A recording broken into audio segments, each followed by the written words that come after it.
In this example, we have a sports car that stops in a distance of 60 meters from a speed of 120 kilometers per hour.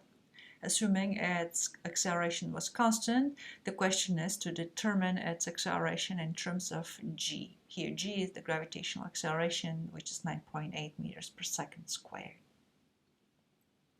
So the first thing is to see that since the problem says that we can assume that the acceleration was constant, we can actually use the formulas for motion with a constant acceleration. We had three equations here for velocity, position as a function of time, and the last equation 3 was the algebraic combination of 1 and 2, where we had the relationship between velocity, position, and acceleration and no time. In problems like that, the first thing we need to do is to translate the plain words into mathematical symbols. Look at the equations on the left. They're written in terms of v and v naught, x and x naught. So usually for students who are not experienced with this type of problems, if this is the first time you're taking physics, this is where the biggest challenge usually lies. Let me show you how we translate the plain words into equations or into mathematical symbols. We start with a given, and then we're going to look through the problems.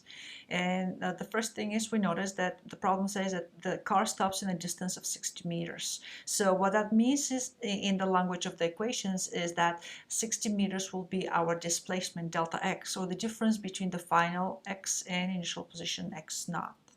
The next thing, so here I'm going to mark it as 60 meters, and the next thing I'm going to see that the speed is given as 120 kilometers an hour. That was the initial speed, so we can mark it as v naught. And then I noticed that the speed is given in kilometers per hour, which is not the metric unit. So before I even proceed with the solution of the problem, I'm going to pause here and switch or convert the units from kilometers per hour. I need to convert to meters per second. So to that end, I'm going to write 120 kilometers over hour, and I'm going to introduce two fractions here. One that is 1,000 meters over 1 kilometer. Notice how the value of the fraction is 1.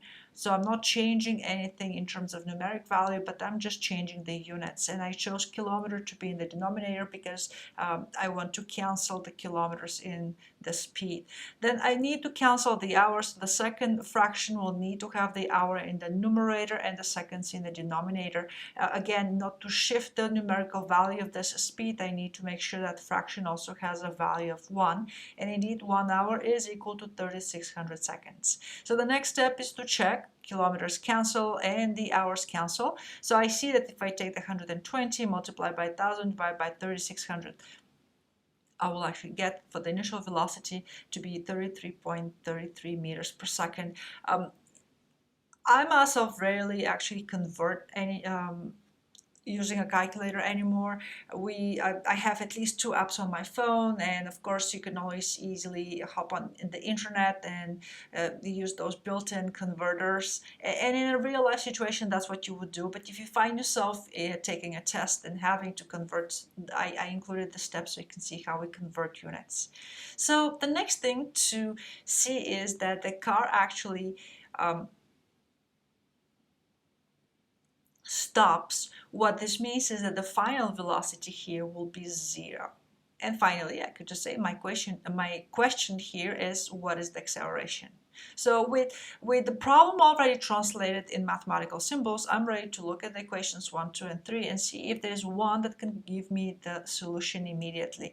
Indeed, that is equation 3, in which I have velocity, final velocity, acceleration, and displacement. Of all those symbols, the acceleration is the only unknown, so I can actually use it. And I'm going to plug all the numeric values for the final velocity. That will be 0. For the initial velocity, that will be 33.33 meters per second. Don't forget the square here.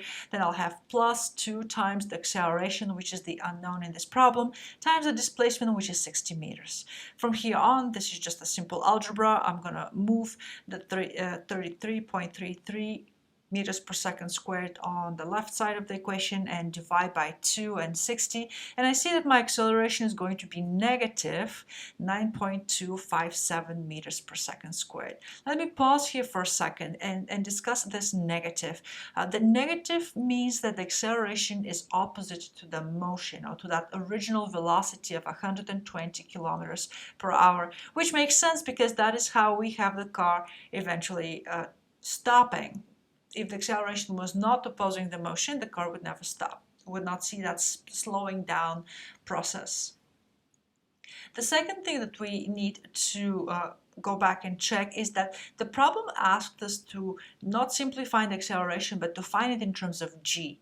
So because of that, I'm going to look at the magnitude of the acceleration, which was 9.257, and I have to divide it by 9.8 to see what fraction of g is the acceleration here in this problem.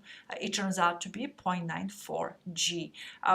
You can add the minors or you cannot. I have found that the best and the most clear way to indicate what the acceleration is to give it as a magnitude 0.94 g, and to add with plain words that the acceleration is opposite to the motion or to the initial velocity of 120 kilometers an hour.